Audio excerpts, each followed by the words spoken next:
Welcome back to Bus Picks. It is episode 57.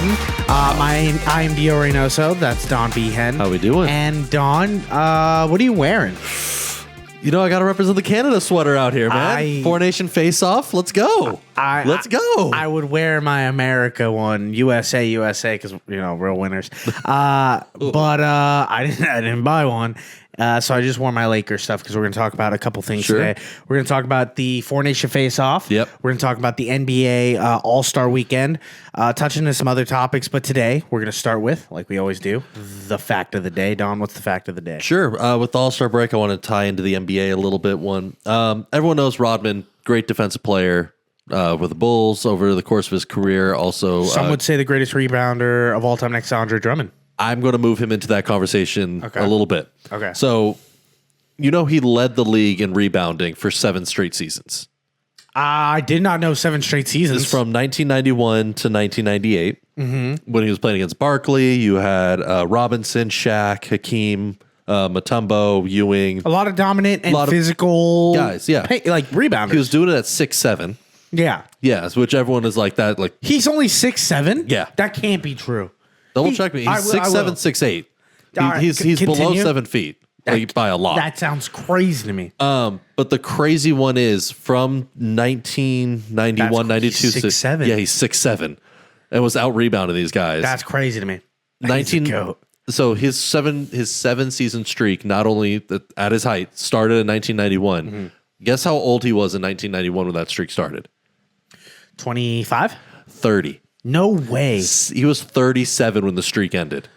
That man was in his 30s, out rebounding guys. Physical prime. We're not even 4 or 5 inches taller than him. We're gonna feel wild of this man.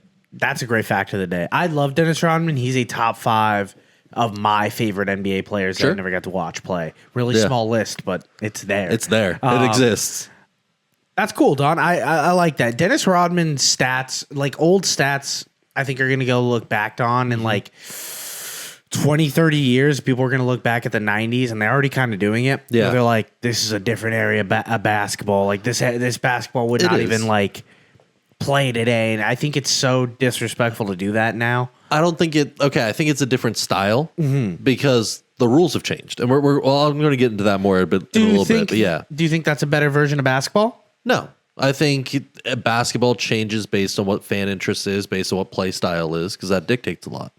That's why I like rule changes occur based on where the sport is growing. Correct. Yeah, so there's not one like golden era, in my opinion. I think it's just multiple eras of a sport, and you get to watch it grow. Exactly. I've talked about it a couple times. I've gotten into history of sports recently, and learning about like how leagues grow, like the NFL's humble beginnings to being the juggernaut it is now, even baseball, and like the NBA is something I haven't dove into. That's probably my next thing. It's a good deep dive considering like how the game changed from the 60s to the 70s alone. I just don't know if I can go back in history and be okay with watching all these Celtics championships. I'm going to start. It's going to like I'm going to be drudging through the 50s and be like, I hate these Shamrock Shake drinking sons of guns. Like we're going to talk about the Four Nation face-off to kick off the show. I think it's the best thing on television. Yes, and right now it is. We didn't get to watch the game together, Canada versus U.S. No. But while the Four Nation face-off was happening, All-Star Weekend was happening, and I think the NHL showed everybody this is how you do a proper in-season tournament. I think more than that. Yes. I think I don't want to say definitively hockey is now officially better than basketball, but I think nationally recognized now, you have to look at them. Yeah. You have to look at hockey and say, oh, we got to pay more attention to this. I'm loving the hype for that. That is one thing that you've seen a lot of, like the U.S. Canada or the championship game on Thursday. So a day after this comes out, and you're seeing a lot of trash talk between the countries because obviously politically charged, obviously like national pride, but at the same time, all I've seen in like the NHL circles that I've like the comments, the kind of discussions that are going on, is at the end of the day, all the fans are excited for the sport to grow at the same time. Yeah. Because that was one of the things, like there was a poll question I saw, and it was like they had just under 1 million people discussing on it. And the highest winner was like, who's the biggest winner? And someone typed in, new hockey fans, and that was the largest, like by the most out of people who voted for it. 100%. And like that makes me excited because it's a product that has been great for so many years, but it's just this tournament I feel has pushed it to the national scale. No one that I know has been pounding the table for to get your eyeballs on hockey more than you. You love hockey. It's probably your number 2 sport, I would say. I would say football and then Auto racing, hockey are right there. Hockey. Yeah. It's really fun as a guy who's a casual watching it. Yeah. I know, offsides, I know icing, and I know the face-offs, and I know all that fun stuff. I know a couple players here and there on a few teams. That's all you really need to know. It's fun watching other people be like, "Oh, this is hockey," and the Canada-US game, how it starts off is 3 straight bruising Just throwing fights. bombs in the first 30 seconds. Not even 9 seconds. They didn't wait. No. They were like, "Oh, you not. booed our national anthem. Come catch these hands." So, Don, I want to start at the national anthem talk. Sure. Do you think Canada has a better national anthem than America? I think objectively, yes. Objectively, Yes. Like, Don's in his bag today. not even just as a song. Like, take out the national pride, take out like the meaning, like the deeper meaning. Just as a melody, it sings more like a song. Oh, Canada slaps. It does. It does. Like the fact that Hollywood had to steal it for Disney movies. I didn't know that. Princess Bride, the Hail Genovia, is literally the Canadian national anthem with the lyrics changed. It's a good movie too. It's a good movie. It's a damn good movie. We're gonna talk about movies later too. That's so funny. So here's my thing about booing the American national anthem. There's a lot. Yes. There's a lot of stuff behind it. Yeah, there's a lot of political tension there. I think that the tension is warranted. I think Justified. Canadians have a. First off, it's a rivalry. It's a friendly rivalry, but this is the first time in a long time where the friendly rivalry has some grit and salt behind it because of political aspirations. This is the first time it has. I will say for viewers who aren't familiar with the game and the NHL, this isn't the first time. This has been going on all season. Yeah. Every time a U.S. team plays in Canada, this has been going on. Correct. Yeah, so this was the build-up. This was also what I love about the in-season tournaments of like this style of four-nation. Yes, they're representing Finland, Sweden, U.S., and Canada. All the players are NHL players. Yeah. That was kind of the rules for it. So it's the best teams out of the NHL, which allowed the fighting. Because if you watch international hockey, we're getting the, I think it's the Winter Olympics, which is going to bring back hockey next year. There is not fighting on the international stage. Yeah, they don't allow it. They don't allow it. You get ejected from the game, and you could face bans for future games. It's part of the sport. To me, it is part of the sport. I understand why on the international stage you don't want it shown to that extent. Yeah, because they don't want ratings. I get it. Well, it's more like it's supposed to be friendlier competition. Yeah, and they don't want like real national like. Yeah, because there's a lot that it could build into. Having it be in the NHL this style, it feels like just a glorified all-star game in a way, which is a good thing. Like, I don't mean that in a negative. I mean, it is the best of the best in the NHL playing each other in an all-star game. You have the national rivalries involved too, and you get real hockey in the sense it's more physical. It is grittier. You've been seeing some of the biggest hits all season being laid in this game. They were chippy. Amazing. They were flying. They were Finland was laying some lumber out there. It was great to see. Since we're at the championship already, yes, I want to give a small recap. That America-Canada game, awesome, huge stage. America wins in a very close game, closer than 3-1. It should. That's normal spread when you get an empty net. Yeah, it was a close game and it was a good game and it was a chippy game. Yes, Connor McDavid had one of the most. I'm going to take over this game and score on you. Yeah, goals that I've seen in a long time. Oh my goodness, this kid has just been. Well, I can't even say kid, but like he's just been dominating this tournament, I feel. Yeah, he's amazing and probably the best player. Here's the thing about Canada. They probably have the 4 best players in the world. I mean, it's hard to say because like Heyman's been standing on his skull and brain this entire tournament. Austin Matthews is still arguably the best goal scorer, I think, pound for pound in the league. Yeah, but he's banged up, and that's... and he's banged up too, which is another thing you got to factor in. Like because right after this tournament ends, they start games again next week. No, I know. They have like 4 days rest. Yeah. It's bananas. And then like on top of that, so Canada is playing the United States on Thursday. Championship, a lot on the line. Yeah. It's in Boston. I think it's going to be a lot of salt and vinegar. I think these guys are going to fight. Oh, without a doubt. I want America to win. I really do. I do feel like Canada is going to win this. I do feel like this is now they have the underdog. And I don't even see them as an underdog. We have the Kachuk brothers, but like they have 4 of the best hockey players on the planet. Yeah. The only thing that's giving me any hope, 2 things. 1, our goalies are amazing. Yeah, no, U.S. has been producing some of the best goalies in the world for about 10 years now. And 2, we're America, and we don't really. So, two things. I want to compliment the league, like the tournament, for one more thing. Every team has won a game in this tournament. Yeah, which is something that you don't really get to see. I know it's a double, or it's supposed to be a double losses by points, but every team has at least one. Some of them were OT winners, but a win's a win. And at least like 2 out of the 6 games played so far has been OT. So that's building a lot of excitement. A lot of fun. What were the 2 games that didn't go to OT? Who was playing in that game? US versus Sweden. And then US Finland. But then, or no, US Canada and US Sweden. Yeah. Well, US lost to Sweden though. Yeah. Yeah, they got but the parallels coming into the championship game, 2010, the last Olympics with hockey in there. Canada loses to the U.S. early on, has to play from behind to get back into the finals, plays a team that they're supposed to get their teeth kicked, or they're supposed to beat up really badly. In the semifinal, it was Slovakia. The parallel this year's Finland. Gets it done, but the ending gets close. Canada nearly chokes it away, ends up winning anyway. U.S. Canada in the gold medal match. Canada wins. I think we haven't beaten you guys since 1980 in a championship. So that's what's giving me hope. But at the same time, in the back of my head, because I'm superstitious as heck, wearing the maple leaf in Boston does not go over well. That has not worked for Toronto for many years, and now it's getting me paranoid on this. I've been like thinking about what Canada like. I don't hate Canada. I like them. It's a good rivalry.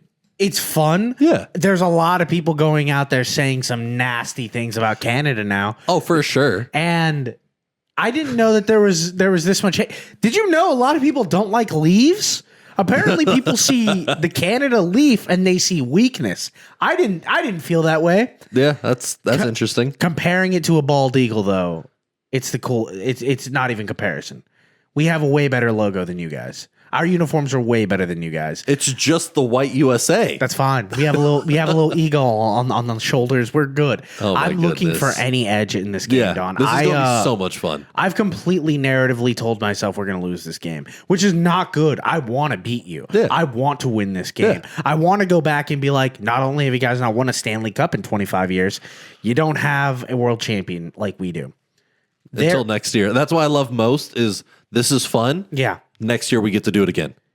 That's even more fun for me. So let's talk about that. Before we get into that. Sure.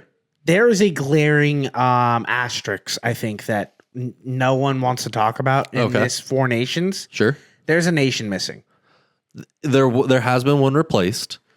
I don't feel like... I'm not saying that Russia would win. I'm not saying that at all, but it does feel emptier. You don't feel that way? Not really, because I think that Finland and Sweden's teams are a little bit better depth based on current active NHL players. Mm-hmm.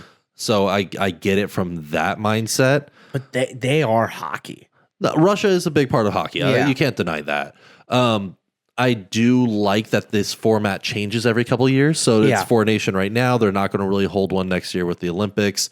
But then they have done North America versus Europe tournaments before. And they switch it up. Like they keep it live, and that allows that Russian element to get in, even if it's not directly tied to national pride in the same way. So there's no asterisk to this. Isn't like a Mickey Mouse championship. I don't think so, because like you are still getting the best of the best in the entire league right now. So it's not like if Canada wins, it can't be like, well, Russia wasn't even in it. So like, because I don't think they had a team that deep enough to run out of active NHL players. I could be completely wrong, and at the Olympics we can see. Yeah. Like that's what I'm looking forward to seeing. And last thing, this coincides with them, this being their all-star game. Essentially. Do you see the world in hockey where guys start getting paid a little bit more and guys start going, maybe I shouldn't be going super hard on the Four Nation face-off. Maybe I should just take this vacation in the Bahamas instead. Kind of like what guys in the NFL do for the All-Pros or, NBA All-Star breaks where you see guys like Jason Tatum who are in like the Bahamas this weekend. I don't, because I not to take away from football. Football, very physical sport, very active sport. So is hockey. Hockey's very, very violent. Just as it's built into the game for that purpose. But there's a different mentality when you're doing a national representation, because like you see that in the All-Star game. When they do a traditional All-Star game, they don't really hit as hard. Like they do take a half step back. Yeah. Like they're not worried about it. You see the national pride, or like when they do regional tournaments, that's when it gets that extra like leg to it. Like that's when they turn it up a little bit more. And so I don't know if that's ever going to go away from the sport. But if the national thing really works when it's every 4 years or every few years, every year, I think it's going to. No, if they switch it to every year, yeah. But I don't think the NHL's done this very well, where they bring it in. They rotate around on what the theme's going to be. I think it's a good idea. I think it's a good idea for All Stars, and I think it's by far the best All Star weekend of any sport I've seen in 10 plus years. Yeah, it's fantastic. They have sold out every single game, and as it should be in Thursday's appointment viewing. It's going to be great. Do you want to do your predictions right now? I mean, I'm honestly my biggest. I mean, there's no world where you pick America, right? I'm taking Canada, okay, of course. And I'm taking America. Yeah, easy enough. So, like, there's no real prediction there. We're just like the spread right now is -110 to -100. Like last time I checked, like I think it was even closer. I think it was -115, -105. It's right there. It's ridiculously tight. Is what I had it at. I want to get your one worry. Is there one thing that's like on your head that's like, all right, I hope this doesn't happen? Because I'm okay getting blown out. Yeah. I'm okay getting blown out thinking like, all right, well, we beat them that one time. That's fine. I wouldn't love it, but I'd be okay with it. Yeah, you can walk away. If Canada loses 6-1, what do you do? That's worrisome. That is very worrisome. I don't know if it would go to that. My worry more than most things right now is there's a lot of U.S. players who got hurt in the last game against Sweden. They added a bunch of players onto the roster. They had to bring in a lot of guys that were 3, I think. Yeah, like basically a full line. Yeah, to come in. I don't want to hear that. If Canada wins, I don't want to hear that. Sorry to tell you this, bucko. Get ready to hear it. But it's like injuries happen. Yeah, injuries happen. You got to play through. I do think it's crazy that like now they have to go play regular season hockey and like the most important regular season hockey where they're like all trying to fight into the Stanley Cup, and some of the best players in the league are hurt. Yeah, like Austin Matthews is dealing with an upper body injury right now, and he's leading Toronto's number 1 in their division. Yeah, there's or number 2, I think, coming into the break. It's crazy, and that's why I kind of think I love hockey, and these hockey players are just built different where they're like, now we grew up playing hockey and playing these long-term tournaments where we have to play 3 games a day. Yeah. Let's do this. I think that's the biggest, going into the NBA a little bit, that's like one of the biggest splits is there's a different level of buy-in by the league, I feel. Yeah. So let's get into that then. Sure. All-Star weekend for the NBA. Yes. Just happened. Buy-in. I think that's everyone's conversation. That's a big hot topic right now. I don't think it's a surprise to anyone when I say I love LeBron James. I mean, the jersey might be a giveaway there, bud. I don't think it's a surprise that I give him a lot more passes than I do anyone else. I once said, and I quote, if the feeling people get from Jesus Christ's love is the same that I get from LeBron's love, then I get it. And I stand by that. Okay. Sure. LeBron is single-handedly the reason why All-Star Game is dead. Not participating in the dunk contest. That's fine. I get it. It's smarter on his body. I understand that it's smarter for him not to go all out during these All-Star games. I get that. This was This is the meanest thing I could say about LeBron James. I thought it was downright disrespectful that he didn't even dress in the jersey for the pictures. Did you see the pictures? Yeah, I saw that. That was weird. I know Ant at least, because Ant didn't play the game either, but at least he dressed from what I saw. They brought up some of the rising, like Zach Edey, a guy that me and you talked about last year, being like, to get him in the league. Like, we were like, I hope this guy plays. Yeah. He's an all-star, technically. Well, so we'll get into that a little bit. But yeah, the big one for me, I think the split where it's easier to buy in NHL than NBA a little bit. Yeah. Because they're very comparable in the idea that they both play 82 games. Like it is a long season. I know not as long as MLB, but the idea of impact on the body is different. The NBA times their all-star game so strange because it's not a mid-season break. No. It is... they only have less than 30 games left. No, I think I know. some teams are flirting with like 25 games left before playoffs. But here's the thing, Don. It doesn't matter because they opened up this bubble thing where people, if you're the 10 seed, you can have a shot to get in the playoffs. Yeah. But I'm saying you're already beat up by this point. Correct. And then so all these guys, they're not focused on mid-season break. They're not focused on, this is going to be a bye week where we could run around and have fun, have a few weeks, and then the grind starts. This is right after this weekend is the grind for the playoffs. Yeah. And I think that kills the All-Star game.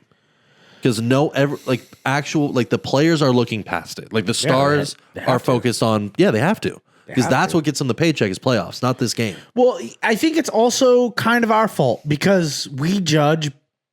No one cares about regular season basketball. Not much. Basketball players stop caring about regular season basketball because all basketball players get judged on one thing, and that's how well they play in the playoffs. Yeah. I don't think that's fair, but whatever. That's the world you guys want. No. So NBA players decided, all right, well, then we're not going to play as hard in the regular season. We're not going to play all-star games. We're not going to go in your dunk competitions because we have to be as ready for the playoffs as possible because that's what you guys are telling us. And we are seeing a large increase in injuries over the last 20, 30 years. Like that has been tracked, like the data's tracked. And a big part of that is the game has changed. Yeah. Like we were hinting to earlier. So the National Library of Science, there's a study done by 6 doctors led by Tomasz Zonchak.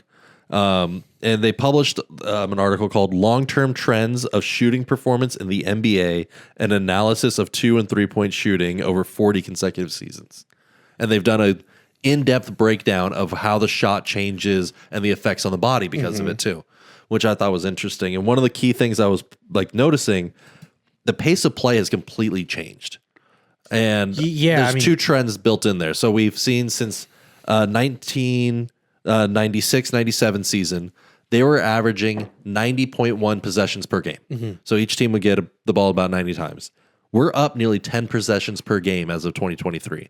It's on track to go even higher in the last season and this season. That's obviously more because shooting more high percentage threes is more effective for offense, and it is. The quicker you get the ball out of your hands, the more statistically the more efficient offense should be. But it's been NBA rule changes that have drove that in my mind. Correct. Because we had the hand check change in 2001. Which I think is a good rule. Yeah, I think so too. But it handicapped defenses to a certain extent. Correct. Yeah, it allowed offense to bloom. It did. You also had, so that was 2004, my apologies for the hand check.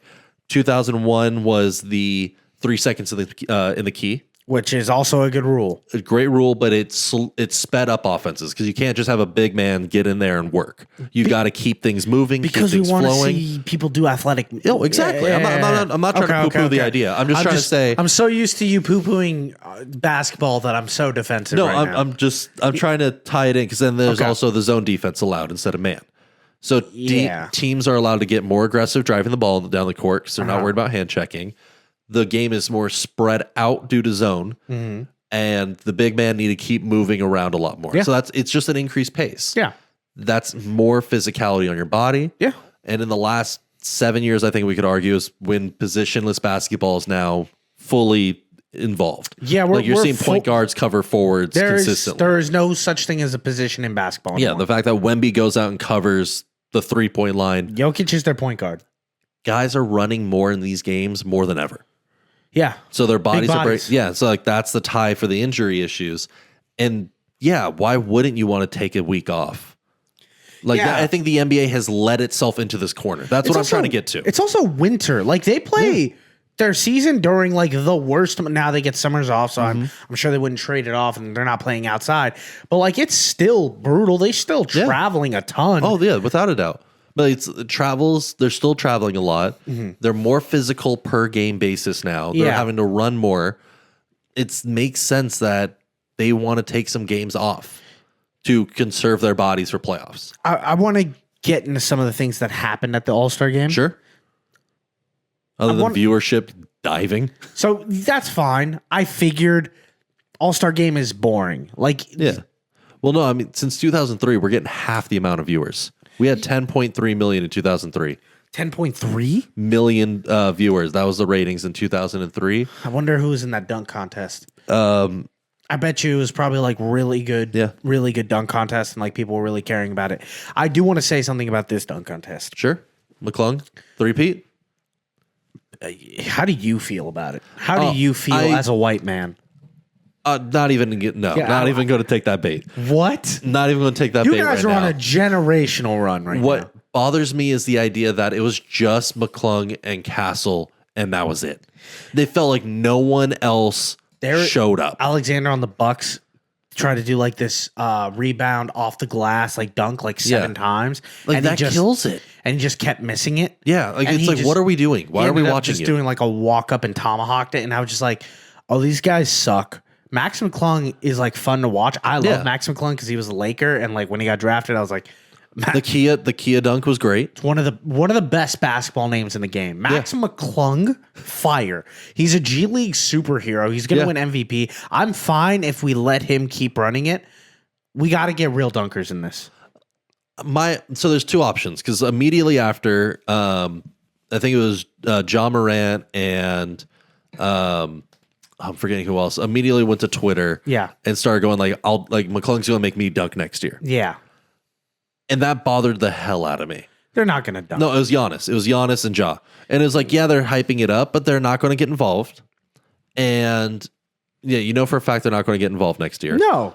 And the idea that this is what motivated you to even act like you're going to get involved is a three-peat, is a G Leaguer getting it 2 times in a row wasn't going to get you motivated. He played 5 minutes this whole season. Yeah.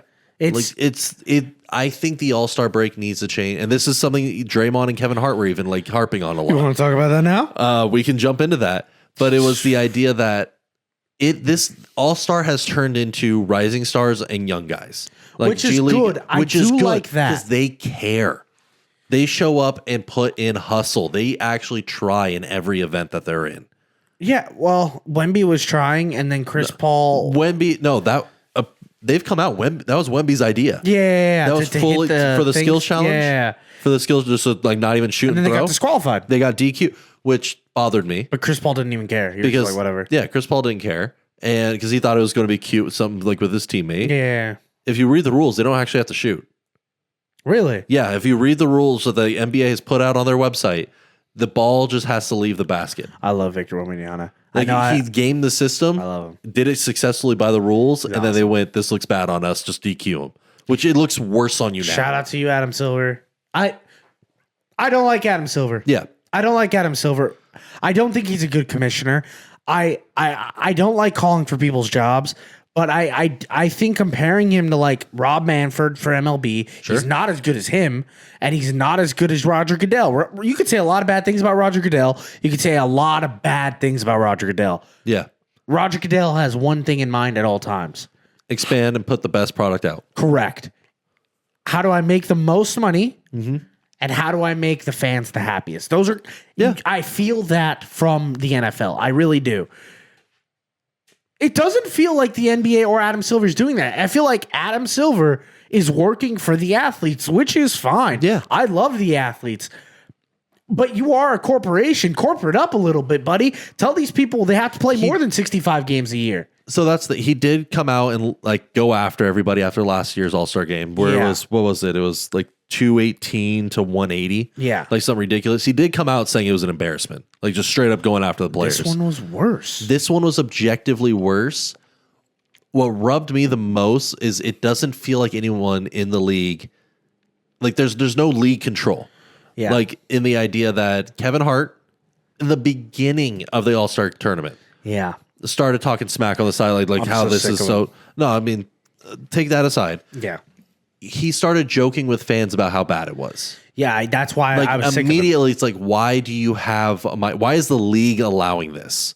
I think they're just trying to gain the youth audience, which is But that doesn't work when you're shitting on your own product.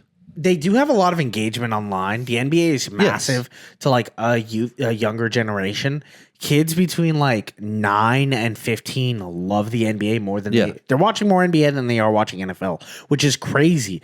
Do you know who the number one All-Star fan voted player was? Who was it? LaMelo Ball. Okay. You know, LaMelo Ball has statistically very similar numbers to Kobe Bryant's 2004 MVP season Crazy. in terms of shots put up. He plays very like, oh, I'm going to go get this bucket on a really bad team. Yeah, he plays hero ball because he has to. Something a younger generation really cares about is they don't really care about team success. No. They're way more invested in individual players because in the NBA, unlike any other sport, They've marketed themselves as individuals, not a team. the only other sport that's close to that is soccer. Yeah. Like you know soccer players for soccer players and like who they are, not just what team they are on. Yeah. The team amplifies it, but like you can shine on a bad team. You're shown as an individual more so. Correct. Yes. Draymond Green said some stuff today. Said some stuff this weekend. So I have a couple of his choice quotes. I like Draymond Green. Yeah. I like when he talks sometimes because he stirs stuff up. I do think he's a Hall of Famer, and I do think he's a game-changing and generational defensive shift. Like he created small ball. Like he is the pioneer of small ball. He's one of those guys. I would object to that, but okay. Why? He's one of the smallest centers we've ever seen. And then I say Rodman that, did and it. then Rodman did it. Rodman did it first. Rodman also won 2 Defensive Players of the Year, Yeah. and so did Draymond Green. I think the difference is the Draymond dirtiness. I get you. He's doing That- what he can do. No, he's jumped and stomped on players. He's kicked player like that. That's my issue. Rodman was also No, yeah, without a doubt. But I'm thinking it's more of a guys were doing that back in the 90s. Like Yeah. that was like it was hard fouls, it was status hitting, quo. it was a status quo. Yeah. Draymond was doing that in a league where Not really a thing. not a thing. I hear you. And he's actually injured guys. So That's my issue. So now he's got a mic in his face. Yes. He's on TNT with Shaq. Which I don't know how he got this role whatsoever. NBA loves him. Sure. The NBA really enjoys him as a person. But this is my issue with the NBA is there's no control, it feels. Because, okay, he was saying on Saturday, building into when it was the Rising Stars Challenge and the G League guys, it's just whoever could run faster and who could hit more threes. It's no substance talking about the game. I think he's going to age poorly for the game of basketball. On Sunday, he was saying, I think it's very boring. This is just ridiculous, zero, and the game sucks. Yeah. Like, how are you allowing this guy to have a microphone to represent your brand? He's not allowed to. That was another moment where, like, I kind of had the same thing with LeBron this weekend where I was like, I still think LeBron's the best ambassador for basketball, but this is the first time where I was like, hey, Draymond, stop. You're hurting. You're actively being a negative to the brand. You're actively punching something that's already clearly damaged. Yes. And instead of trying to come up with creative and uplifting ways to figure out this thing, you're poo-pooing on it and actively telling people to change the television. Yeah. That is ridiculous. Like, I don't know how you have a job doing that. It's crazy to me. And the idea of like him saying that younger players on the Sunday game, where it was the Rising Stars guys versus the vets. Yeah. Saying that they didn't deserve to be there. They don't. I understand the historical perspective of All-Star game is meant for All-Star players. Rising Stars guys get their own game. I understand the historical split because it does, the idea of having these guys, it does cheapen what an All-Star is. 100%. I get that. That affects your contract. Yeah. Not in terms like it No, literally it affects it all. it literally affects how much your contract will be worth on your next like expiration because the NBA has incentives. Like if you hit All-Star, if you have first team, if you have second team, it changes the amount of money you can max out at. But my issue with Draymond calling it the Olympic team versus the U19s and that was the fact that these kids actually cared. Like, and they put on a better product. I think. Do. Well, and that's my issue is if you're going to say that this is going to be if you're an all-star, it's all-star only. Fans don't care about that. Fans want to see a good game. There's a reason that every year it's a laughingstock. Like think about it. In the championship game, you had Candace Parker's team lost by 7, nearly pushed out Curry's team. The rising star guys nearly out-rebounded that entire roster. I mean, they were down by 2 of team of Curry, Durant, Harden, Tatum, Lillard, Kyrie, and Jaylen Brown. I mean, only beat a rising stars team by 7 and only got 2 more rebounds the entire game. Both young teams, when they play the vets, under 10-point loss. Vets play vets, you have a 17-point loss. That's the blowout game, is when the vets played the vets. Yeah. That's the only, like, Dalton Connect. Dalton Connect, Dog. He outscored Pascal Siakam, Donovan Mitchell, Jokic, SGA, Trae Young combined in that second game. I love that. That's our dog. I mean, he's an all-star. He deserves to be on that he all-star. put up 8. So did Ryan Dunn. The idea that these young guys are able to put up a better game on the floor on a national scale. I don't care if you don't really care about the game. You are getting punked by 20-year-olds. You are. At this point, like the fact that Jokic put up 4 points across both of those games that he played that night. He put up over 16 minutes. He doesn't care. He made 2 shots. He made 1 shot per 8 minutes of floor time. He doesn't care about playing on the Nuggets. What makes you think he cares about the All-Star game? Why is he out there? Because if they don't care, he got voted. But if they don't care, the fans don't care. But the fans literally voted him in. Yes. Like the fans chose to put him in. And I think we're going to see a big shift over the next couple of years. If they continue to do this, I don't think the fans are going to. I think the fans are going to start voting for others. We'll see. I don't think they will. Can I ask you a question? Sure. How do you fix the NBA All-Star Weekend? You have to have something that motivates. You need to put an incentive in there. You need to do. These guys are already getting paid $60 million a year. You have to have something on the line that gets to their pride. A Kia full of Rolex watches. I don't think that's going to do it, honestly, to be honest. But the idea that the 3-point contest still means something to a lot of those guys. Like it's a bragging right when they go win. This is the first time. This is a stat that I saved for you. This is the first time in NBA history where there was more white participants in the NBA dunk contest than the 3-point contest. Just fun fact. Interesting. It was also the first time a white man has won dunk contest champion, 3-point contest champion, and MVP for the All-Star game. Which is awesome. Didn't Curry win the... Correct, half of one. Okay. All right. Yeah. So shout out to you guys. Like I said, hell of a month. NBA All-Star Weekend is getting to a point for me where I think they should just go back to 2 things. East-West. Yeah, agreed. And if you don't want to participate, you are not obligated to participate. You're giving your spot up. I don't want fans to vote. I don't want media to vote. Yeah. I want player participation. Yes. You can, if you don't want to be an all-star, you don't have to be. If you want to be, you have to go. There's a certain amount of effort that is expected on you. Yeah. This is where veterans need to step up, and I think that is the issue in the NBA. We don't have a lot of people that are putting... You could say I talk a lot of crap about the age of basketball in the 90s. Sure. And the early 2000s and Michael Jordan and Kobe Bryant. But for the things they were able to do is inspire and hold people to a standard. Yeah. And coaches nowadays, because coaches are now getting fired at a high rate because player mobility is more important than players. Yeah. There's no one holding players to a standard. Yeah. Is that LeBron's fault? Maybe.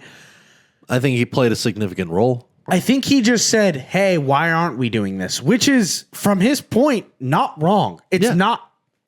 from our point of view, from a fan's point of view, It has actively tanked the product. and it has actively affected how people view the league. Yeah.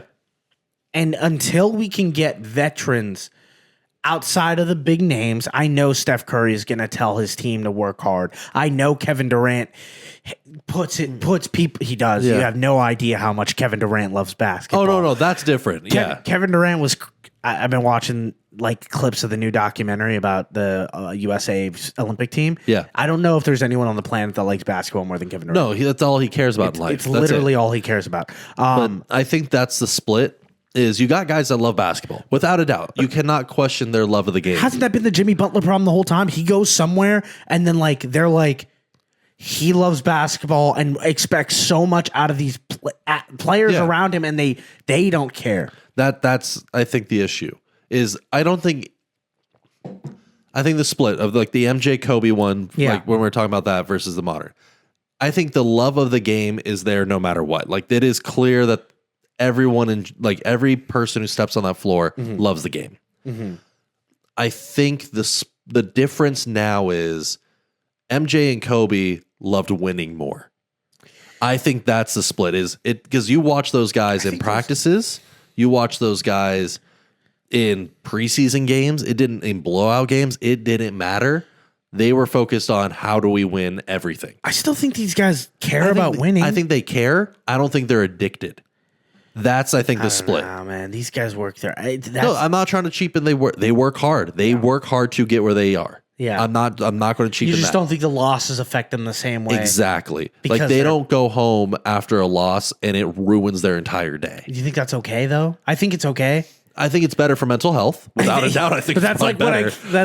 I don't want these guys to go crazy. You don't want them to go crazy, but you want something out of them. Like they're missing that edge. Like Jimmy Butler, for all his faults, Yeah. he plays the game with that edge of I'm borderline. I need to win. I also don't want it to sound like I'm blaming Adam Yeah. Silver for everything. I think it's a hard job. I just think it's time for a regime change. I think it is at this point because like, I have a little bit more favorable light than you do on him. Yeah. Where I think that he does listen to criticism, but I think his issue You're is right he about that. He reacts very quickly. It's immediate. It's big changes. Yeah. And it's very reactionary changes. It doesn't feel like there's a plan in place for the next 10 years. I think some of his changes are like really good for the league. I think that Some of them are. but I also think like someone needs to be a big bad boss. No one, Yeah. everyone in the league knows in the NFL, don't cross Roger Goodell. Yeah. Everyone's afraid There's of fear in There's fear of him. owners and Roger Goodell. And is that probably the best thing in the world? No. 'Cause that limits player mobility. That limits player standing. But it creates the best product and allows these players to you need get to find that balance. paid. Like there's no fear of, Yeah. you know what? I'm not going to play 65 games this season. At the end of the day, you can't have your cake and eat it too. Yeah. I think the fact that there is nothing preventing these guys from phoning it in once in a while is an issue. Yeah. Ugh. Yeah. I get to a point where I'm like, no, you're right. We got to hold these guys accountable. And then I take two steps back and I'm like, I phone it at work every once in a while, though. Once in a while, but the idea of the I'm NBA also not getting paid. but the idea of the $60 league's not million. buying in. Yeah, sure. Like in the 3 hours that there was an All-Star game, they played for 40 minutes. Yeah. And they in the championship game stopped it after 12 points to give out awards to Shaq and the TNT crew. That meant the league didn't care. Also, I love Shaq and the TNT crew. I'm They're getting over moving it. to ESPN. Yeah, they're not leaving. They're not. People will think like after this, they're shooting them all in front of like a national Literally, audience. the majority of that team is already moved up, like already has contracts set up for next season with the new distributing we're team still company. going to see Chuck and Shaq saying the most outlandish stuff. Yeah, which is cool. It's cool, but it's the idea that the league doesn't care. Yeah, if they're doesn't care. stopping their championship game midway, Yeah. like not even almost midway, the league doesn't give a crap. No, they So do why not. do the fans? You got anything else for the All-Star weekend? No, I mean, Okay. yeah, it was. I like the G League games more. Like those were exciting. Shout out to Max McClung, G League legend. Yes. Let's get into Bust of the Week. Bust of the Week. I got two. Yes. I got one quick one because Sure. it happened literally when we released the show Okay. last week. Anthony Rendon, to all the Angels fans, I'm sorry. That's just How is he not cut? That's my issue. Just get him off the team. He's like, I don't care if you got to pay him the guaranteed money. Get him off the roster. It's crazy when you can see like stats from like the stat that was flying around is like a pitcher that played during World War II played more games than he played now, and he was actively serving in World War II. Even crazier than that, Ben Simmons has played more basketball games in the last 5 years than Anthony Rendon has played Angel games. Yeah. Ben Simmons has played like 13 games. It's crazy. Rendon has openly said he does not care about the sport. And doesn't care about the fans. Doesn't care about the fans. And he's taken the young Shaq with the Lakers view of, if I get hurt on company time, I'm going to get healed up on company time. It's beautiful. And it's terrible. Yeah. Because he's awesome. I don't know. Shout out to him. This is why there's a lot of Angels fans who've advocated for selling the team. Yeah, they want to leave to Long Beach. Leave to Long Beach or just Vegas, get new ownership in place or something. Because the idea that he is still under contract, I mean, is ridiculous. Can't void the contract because money is. But he is actively a detriment to the clubhouse. Yeah, he's bad. Like it's bad that he's around. It is bad to keep him around. I have one more quick bust of the week. It's just like a hey, sure. Jaguars are interviewing 5 GMs this week. Did you know the Jaguars hadn't hired their GM yet? That's. I think we're already past the point where you just assume that they're there. Free agency's in less than 25 days. Yeah. That's scary. They don't have a GM yet. Who's running the ship? There's Trevor Lawrence rumors going around about him going to the Steelers, so much so that he had to come out and say, guys, I'm not playing in Pittsburgh next year.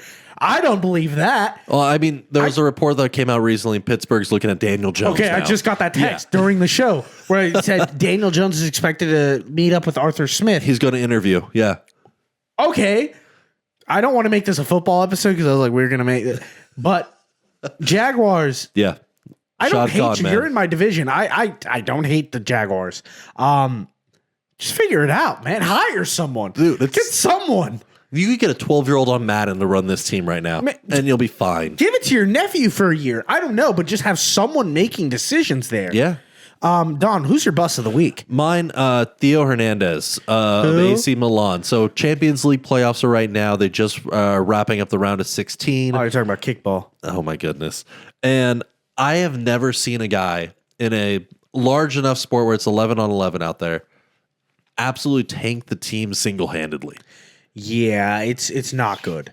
So right before halftime, he pulls so AC Milan needs to win by 2 in order to advance based on scoring and aggregates. So they can't just win, they need to win by 2. They're up by 1 within 1 minute of the game starting. Yeah. So they're beating out. They're doing very good against Feyenoord. And one hell of a name. Yeah, I mispronounced the hell out of it right now. I'm just going to keep it going. I'm illiterate, so it's good. Theo Hernandez right before halftime. They're not really. So they had some chances. Nothing's going well for AC Milan. Pulls down another player at the center circle. Guys have to run over and start breaking up almost fist fight right there in the middle of the field. They're soccer players are not really in a fist fight. It looked intense. It was intense enough where the refs had to come out and issue a warning to him, saying like, "Hey, this is they cut it out." 5 minutes into the second half, AC Milan's coming up the pitch really well. He cuts into the penalty box, gets fed the ball, flops on purpose to try to draw a call. He is a solid 2 yards away from the defender when he trips over the defender's legs, eats it, and tries to draw a call. Ball. Gets red carded right there. Good. Ejected. Now it's 10 on 11. They end up AC Milan gives up a goal with 17 minutes left. Game ends 1-1. Milan is knocked out of playoffs. Yes, there were some coaching issues during the game, but you had a player actively handicap the entire team trying to draw penalties when they weren't there in a world where most of those penalties go to VAR now. They go to review, so you need to at least sell it. How does this affect his future on the team? Okay, because I did give you a little bit of the financial side. He is actively looking for a contract in the offseason right now. He is making $82,000 a week. He is asking for a guaranteed contract from basically 2025-2026 season through 2029. wants to be the third highest paid player in the Champions League. Wants to make $4K less than Mbappe. He's asking for $500,000 a week. Do you think he gets to 350? I think he's going to scrape 2. With antics like this, and you've costed your team. I don't think AC Milan resigns him. I don't know how you could, as a franchise, re-sign a guy who just pulled that on you and who's been holding out for 2 weeks, trying to, holding up negotiations for 2 weeks, going, we're in playoffs, I'm going to play my way to this contract, and then does that crap on the field? What are you doing? I know so little about kickball, especially the European version, that, these guys doing these things over there, and I understand it's the big. That is currently the biggest championship going on in the world.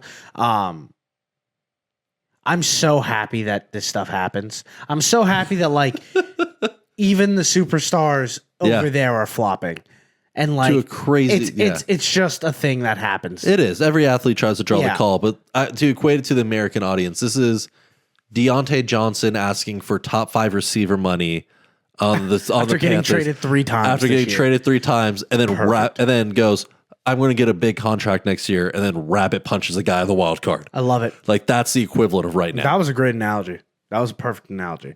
Let's get into some Daytona 500 talk. Yeah. Daytona 500 happened this weekend. It was interesting. I know some people here didn't feel the same way about it. I wasn't mad at the ending. The ending was the best part. William Byron winning back-to-back became the 5th guy to ever do it. Can I tell you something really sad? Sure. He's 27 years old. Yeah. Back-to-back, youngest driver to ever go back-to-back of the 500. 5th ever. 5th ever. And it's the 20-year anniversary since Jeff Gordon has won the Daytona 500. That's driving crazy. in the same number. That's crazy. Yeah, that's Gordon's car. So that was pretty cool. Daytona 500 was tough to watch this year. The rain delay made it very, very difficult. It was like a 3-hour delay to the start of the race. So that handicaps you right off the bat. Those last 8 laps? Yes. I couldn't stop watching the TV. It was electric. I understand from a casual fan perspective, and I think that's what NASCAR is going for now, which is a big issue for me. Because when you have drivers coming out afterwards saying, to win these mega races, to win like Talladega, Daytona, these big races, it's on luck and it's purely on chance. There's nothing skill involved to win those things anymore. When you have drivers after the race, that's what it's 500 laps. There's clearly some skill to it. No, but to survive that, because if you look at the comparison of NASCAR's product, because they ran 3 different races over the weekend. They had the Craftsman Truck, they had the Xfinity Series, and then the Cup Series. Only in the Cup Series were they running 3 wide next in a big pack the entire race. Yeah. That did not happen in anybody else's series. Was it blowouts? No, it was guys were able to move. They were able to break free for a little bit. They were able to get down from 3 to 2 lines. They were able to pass each other. There was a lot more movement involved. Free space. A lot more skill involved. Yeah. That's a big issue with NASCAR's pushing an aerodynamics package right now. That if you're not tucked in single file lines like that, you're out of the race. You fall back immediately. And it handicaps the skill of these drivers.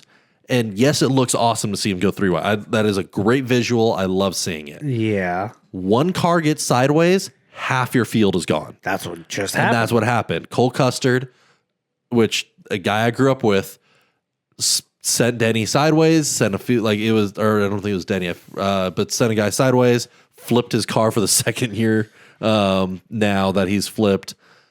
But you don't think that's where the fun is? That's not the crashes. Yeah. I don't want people in danger. But fortunately, no one's gotten hurt. Anyone can win the race. I'm iffy on that because I want the best car and the best driver to win. I want the skill. And the planning, because there is a lot that goes into timing and everything. It's a lot. It is a lot that goes into it. The idea that NASCAR now is seeing a giant increase in wrecks, because I don't think the drivers have the same respect. I don't think the cars are built for it the same way. Yeah. Where there used to be a driver kind of policing inside themselves. You didn't see guys Petty has talked about this years ago, where they were going 200 miles an hour back in the 70s. Yeah, they were flying. They were flying, and the no restrictor plate, that was the car.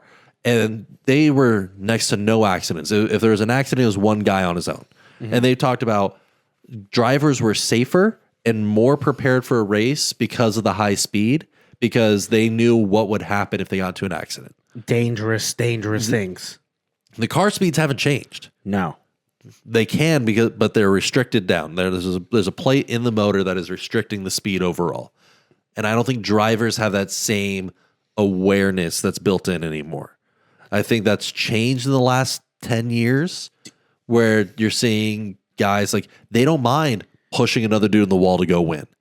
But NASCAR has to start going for a younger audience because and this is and at that point it's going to turn into a demolition derby. Do you think that adds more revenue to them? That's probably what they care more about than pleasing these.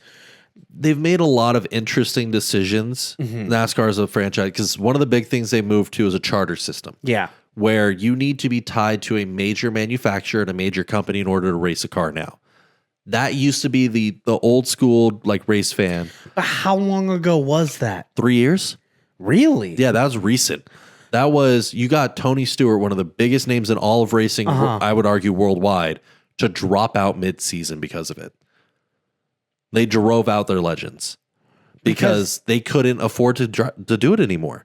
Off their own dime. Off their own dime. You had guys, like he was partnered with Haas Automotive, but it was the idea that you need to generate X amount of money in order to, you need to prove that your team could generate X amount of money, have this much in sponsorship, and be tied to these many corporations in order to get a car out there. But that is what keeps NASCAR going. Like it's a revenue stream. It is a revenue stream.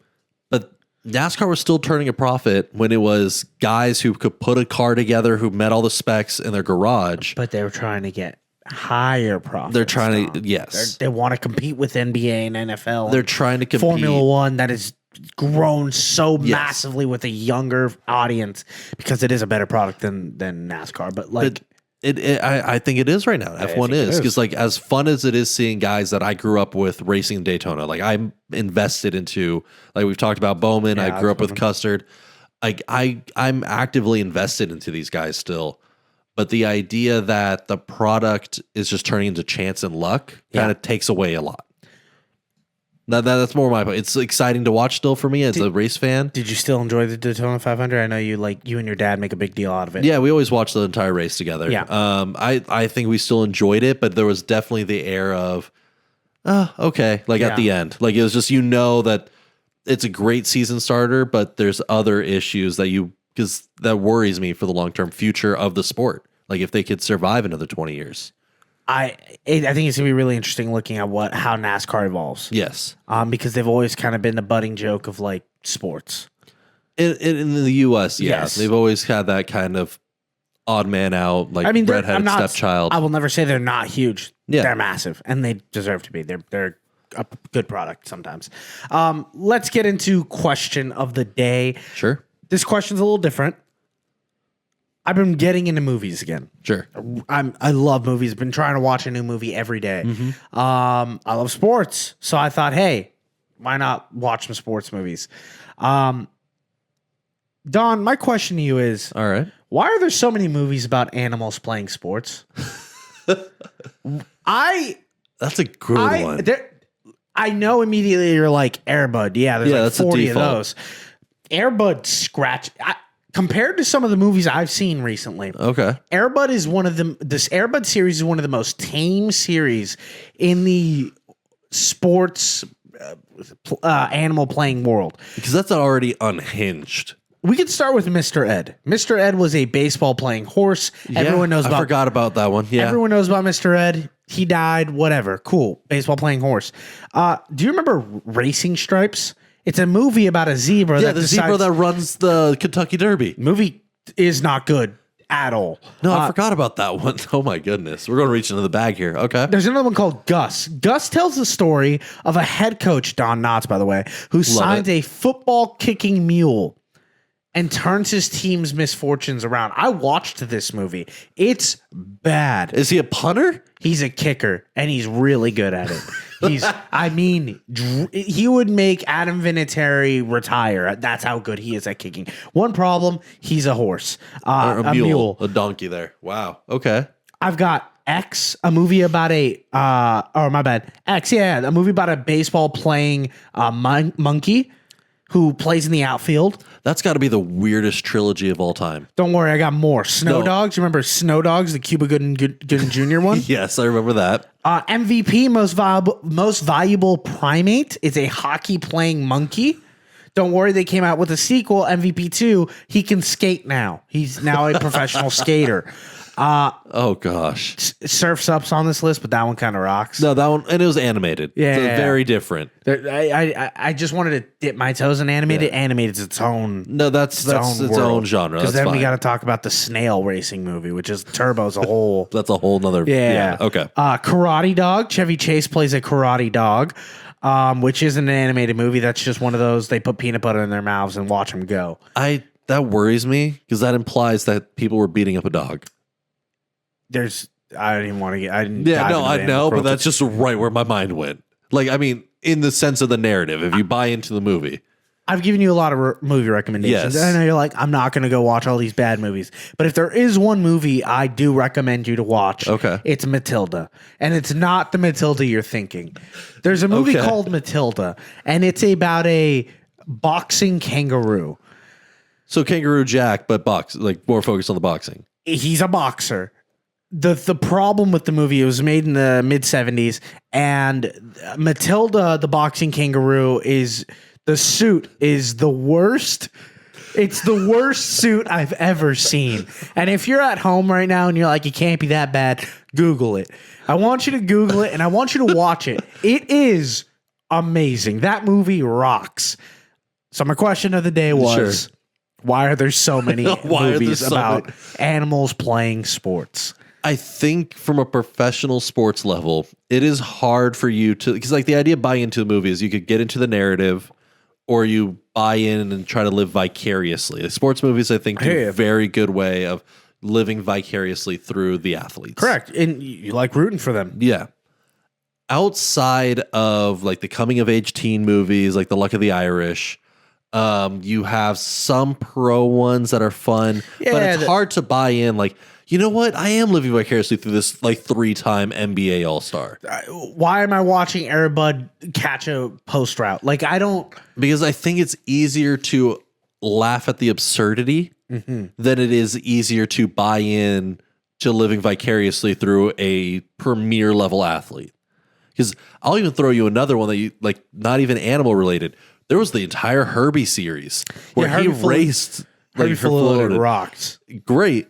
It was easier to buy into the idea that I'm just a random person who found a magical car than it is to buy in the idea of like, oh yeah, I could become a professional driver too. Yeah, that's ridiculous. Yeah, I think that's where that split is. Herbie Fully Loaded is even funnier because they're like, not only is it a racing movie, but the girl is a driver and she's really good at it. And you're just like, wait a minute, like the plot makes no sense from a setup point. But like, I think that's the issue. Is like.